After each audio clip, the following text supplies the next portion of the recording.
سب کچھ ہے، تمہاری پہچان علی ہے، تمہارا ایمان علی ہے، سب کچھ تو علی ہے۔ اور قبر میں جا کے کسی مولوی کے متھے نہیں لگنا، قبر میں مولوی نہیں آئے گا، قبر میں علی آئیں گے۔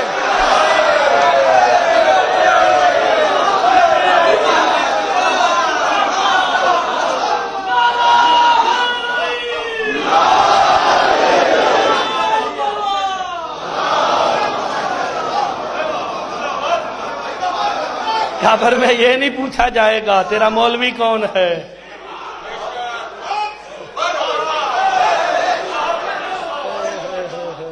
وہاں یہ تو نہیں پوچھا جائے گا نا۔ اچھا اب توجہ ہو گئی آپ کی۔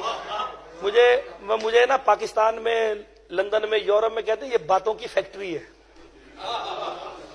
باتیں بہت کرتا ہے، باتوں سے باتیں نکال کے تو مجھے نا وہ فیکٹری کا لقب دیتے ہیں کہ یہ فیکٹری ہے۔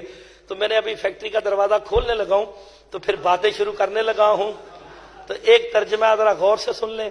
مجھے قسم ہے مصطفیٰ کی، مجھے قسم ہے مرتضیٰ کی، مجھے قسم ہے قائم کی۔ اب تو پتہ چلا نا اس گھرانے کے اللہ قسمیں کھاتا ہے، مولوی کی نہیں مولا کی۔ قائم کی قسم، مجھے سیدہ کی قسم، واللیل اذا یغشاہا۔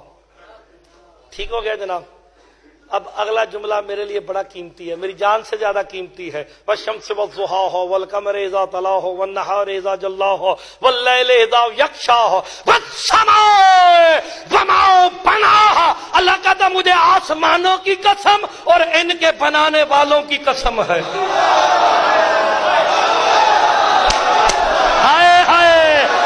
اللہ قسم کھا رہا ہے، اللہ تو قسم کھانے والا ہے، ڈھونڈو تو صحیح یہ بنانے والے کون۔ آیت ہے، روایت نہیں، آیت بڑی ہے۔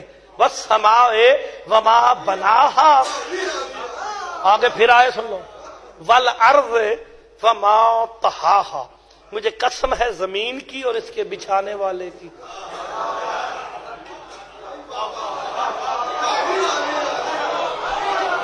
اچھا تعصب کی اینک اتار کے اگر قرآن کو پڑھا جائے تو حقیقت میں قرآن آل محمد کے گھر کا قصیدہ ہے۔